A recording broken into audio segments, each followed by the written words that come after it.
welcome to Renee's Way. Thank you so much for joining my channel. Today I'm actually going to be doing my very first video on how to start a successful Etsy shop.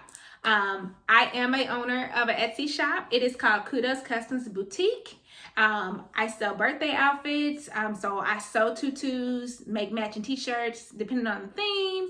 I make ruffle socks, matching family shirts, and that's me. That's what I do, you know? But I've been doing that for about the last 3 years. But I've been doing that as a full-time job for the last 2 years. So prior to it being my full-time job, I was working at a bank, and I was doing this just like a side hustle, just to make some extra money.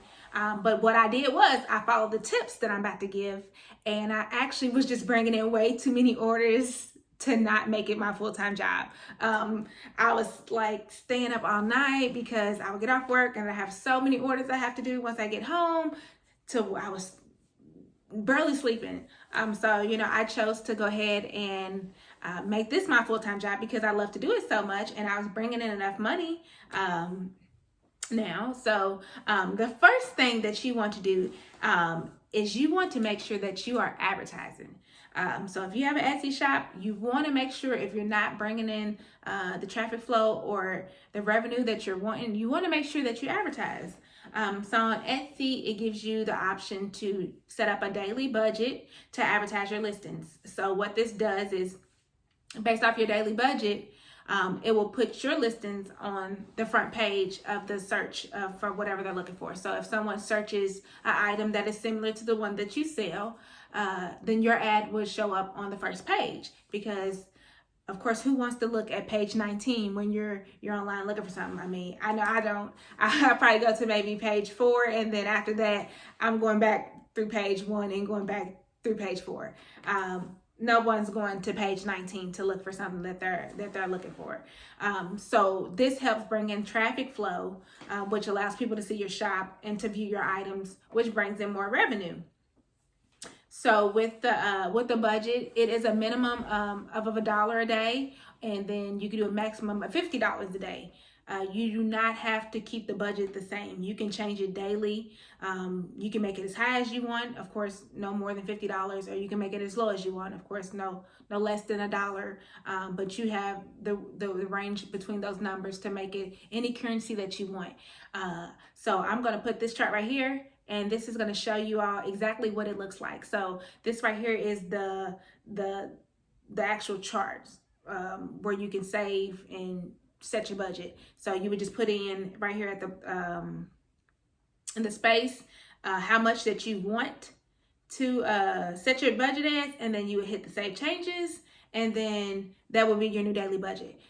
That's how you would change it. So if you wanted to switch it from that number, you would do the same thing. Just switch it to the new budget and then save changes. That would be your new budget. By doing that, like I said, it brings in the traffic flow. So with me, I started off with a budget of $3 a day. And I think I kept it like that for probably a year or so. But with that $3 a day, my listings were constantly showing throughout the day. When someone put in birthday outfits or this themed birthday outfit, my listing would show on the first page. From the first month of me advertising, I went from 4 orders to 30 orders. So that was just in 30 days. I went from 4 orders to 30 orders just advertising. So of course I was like, hey, okay, I'm making some money now, because I wasn't really making no money at first. So I'm like, okay, this is working. So I did leave it like that for quite a while. So about after a year, I dropped it down to $1 a day, just because I still wanted to make sure that my listings were showing on the first page when someone was looking.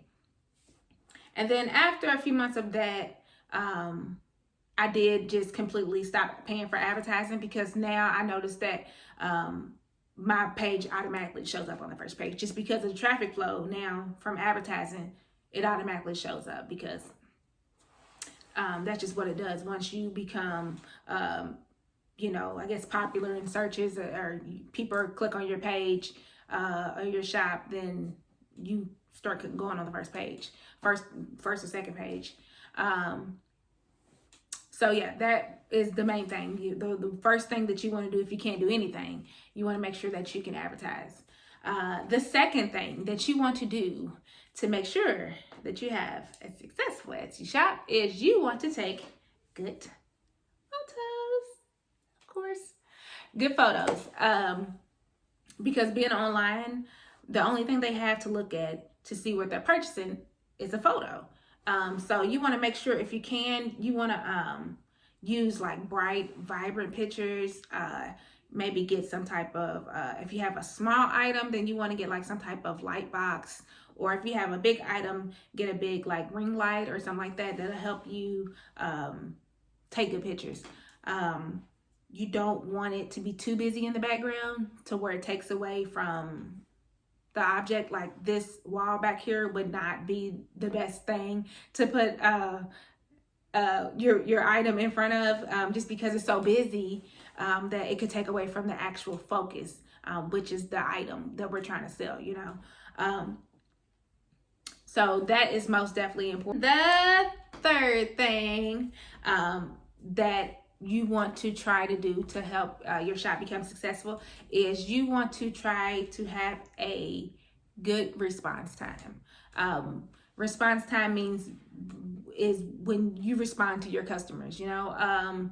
They will have the option to message you questions about anything, you know, anything pertaining to your ship times, your product, things like that. They can ask you anything. So you want to make sure that you're responding back in a timely manner, just because you know how we get on. We're ready to order something online. You're anxious, you're ready. And they are extremely anxious and they are ready, okay? I can tell you first thing. So when that is, you want to make sure that the customer is not waiting too long for a response, you know, waiting days for a response. Then more than likely they're going to find somewhere else to shop. So what I mean by having a quick response time is, if you may sell something similar to another shop, if that person may have wrote you first, and then they may have wrote another shop as well. If that shop writes back before you, they have a better chance of getting that order. That person may go with them first, especially because people are very, very, very leery, especially on Etsy. They're very leery about ordering. So with you responding back to them kind of eases their worries a little bit. So people, especially ordering online, you want to make sure that you're ordering with someone that you can reach out to and ask them a question, and you know that they're going to respond that back to you, that your messages are not going to get ignored and things like that. So response time is very important. I wouldn't say, you know, spend your whole day responding back to a customer, because that does take away from your actual work time and your production time, which is extremely important as well, because you want to make sure that you're getting your orders out on time or when they're expecting it. Okay guys, so those are my tips for you all. Those are the tips that I use that has made my business successful. I'm hoping that they work for you. If you have any questions, please make sure you put them in the comments below and I will reply to you. This right here is not a guarantee to make your Etsy shop successful, but this is just some pointers that should help you. If you haven't liked this video, please make sure you give it a big old thumbs up. And if you're not subscribed, please make sure that you subscribe to this channel, because I'm going to have a whole lot of DIYs and how-to videos coming very, very, very soon. Also, turn on your notification bell so that you can see when those videos are uploaded. Of course, right? Because why would you want to miss it? But until next time, see you guys.